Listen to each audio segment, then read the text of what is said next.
We believe that life continuously changes, and to survive, you have to change with it. The essence of Wako's entire history is based on this universal aphorism.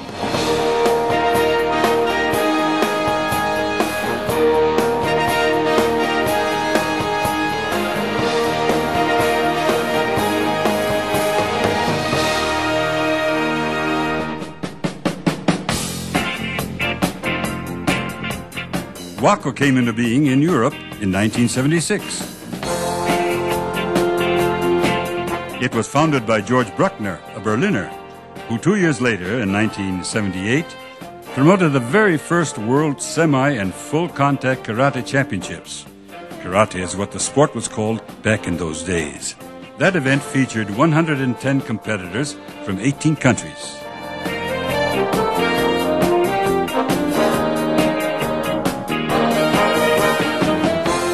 Karate enjoyed its golden period between 1970 and 1975, thanks to the American filmmakers who discovered the exceptional entertainment value of the martial arts. At first, karate was only included in action scenes, but later, entire films were dedicated to this sport, and they were all made especially popular by the karate expertise of Bruce Lee.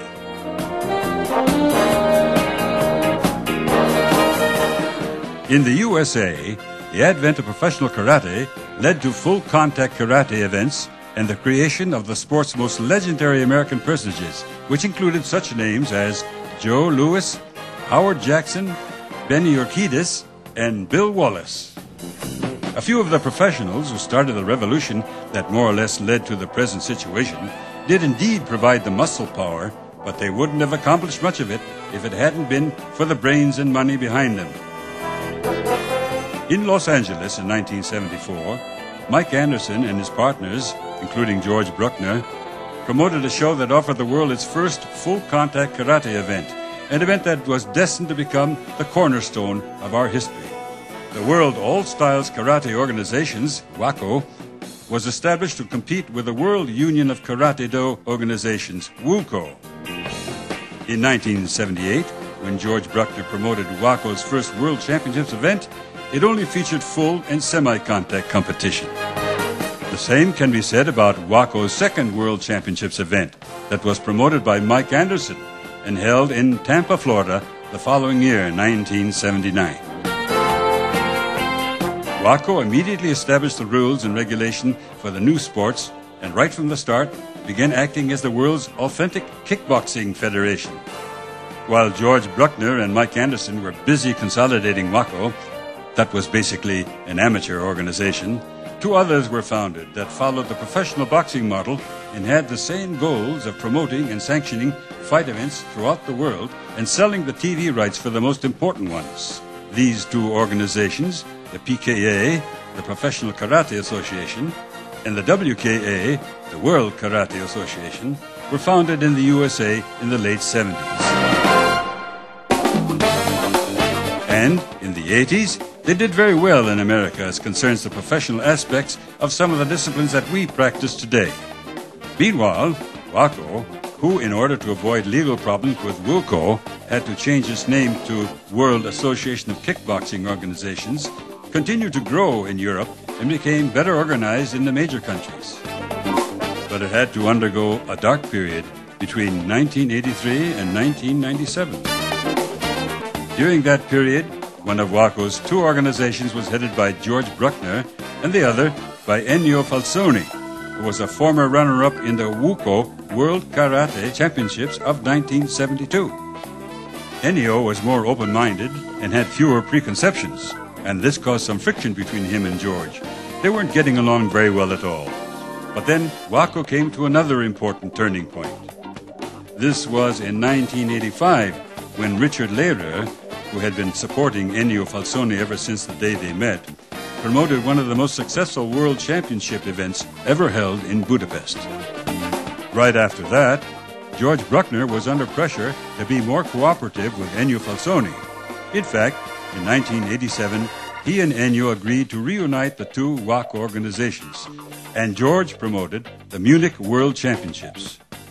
Toward the end of the 80s, Wako came to another turning point. While the PKA was winding down, the the WKA went ahead and penetrated Europe with Holland's Fred Royers and was promoting the semi, light, and full contact disciplines that had previously been our exclusive domain. Ennio Falzoni tried to work out an agreement with Fred Royers, but WKA's answer was negative on all points.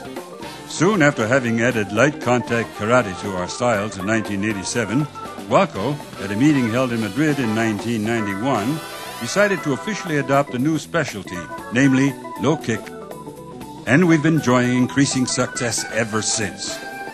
There weren't many countries interested in low kick at that time, but it was still a winning choice because it offered our members something extra and also provided another weapon for reducing WKA's competitive edge. So, in the year 2000, it wasn't surprising that Wako decided to take advantage of the free advertising available in the Japanese K1 tournaments and officially opened up to Thai kickboxing and later on to aero kickboxing.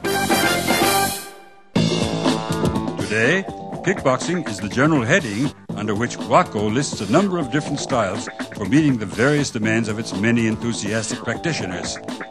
A lot of our new members are women, and we're also growing very quickly as regards the young people's categories. At the present time, Wako's 7 disciplines include ring sports, full contact, low kick, K1 rules, formerly Thai kickboxing, and tatami sports, semi-contact, light contact, musical forms, and aero kickboxing. As a rule, our European and World Championship events get considerable media coverage, including, of course, TV. Only national teams are accepted for our championship events, and each member country is only allowed to enter 1 competitor per weight class.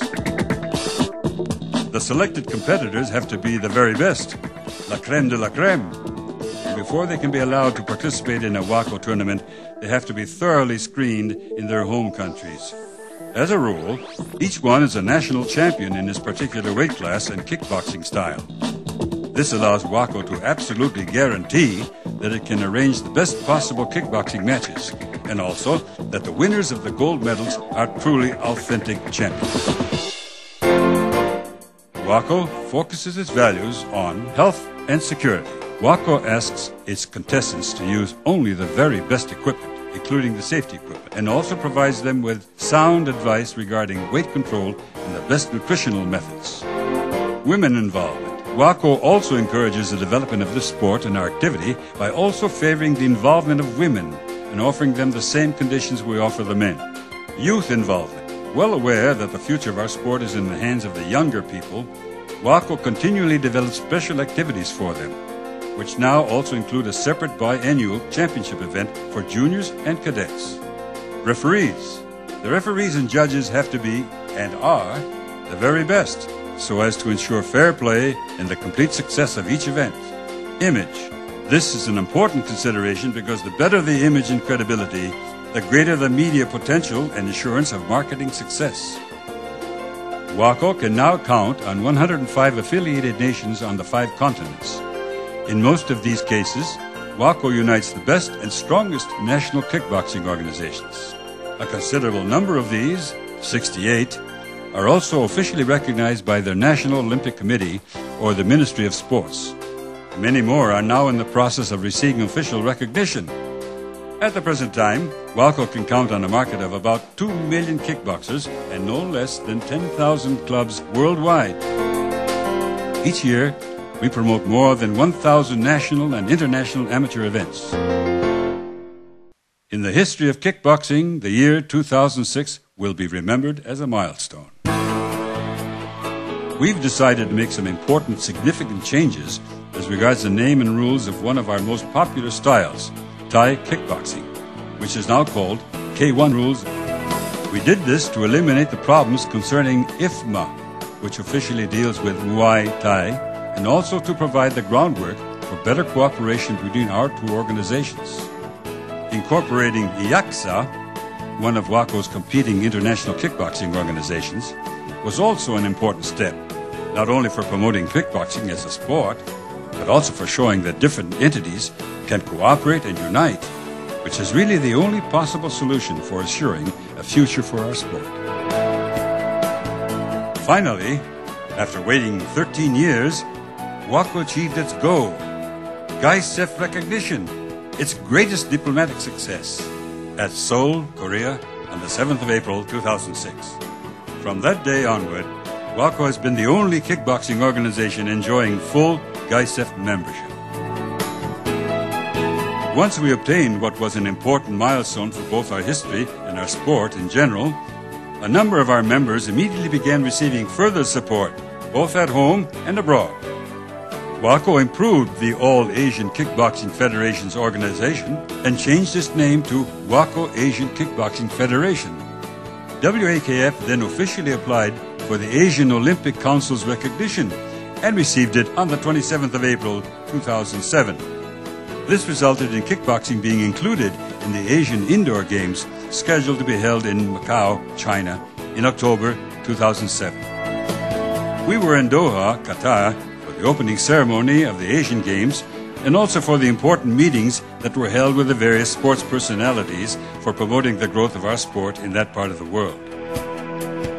The Pan American Kickboxing Federation was officially founded during Wako's General Assembly meeting of the Pan American countries in Rio de Janeiro. Meanwhile, we also called a General Assembly meeting of the Wako African countries to create the Wako African Kickboxing Federation, which resulted in kickboxing being officially included in the African Games that were held in Algiers in July 2007. In 2009, kickboxing will also be included in the Mediterranean Games to be held in Pescara, Italy. Wako will also try to enter both the World and Arab Games and, together with our GAISEF colleagues, will also contribute to establishing the World Martial Arts Games that will probably be held in 2010. We signed the World Anti-Doping Code and also worked on the anti-doping rules that were accepted by WADA. We're implementing these rules among our members all over the world. Various programs are being developed and tests have already been carried out both in direct connection with and also apart from specific world and regional championship events. Our top priority is to guarantee a clean sport.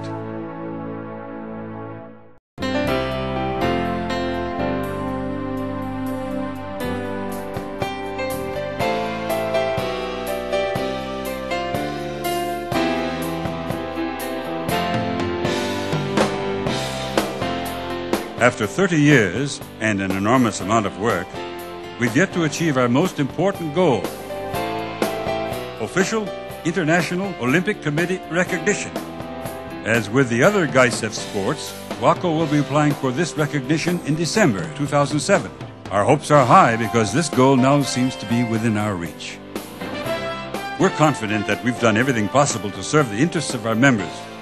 We feel that the only way to assure Wako's competitiveness is to continue to provide more and more services without increasing the costs.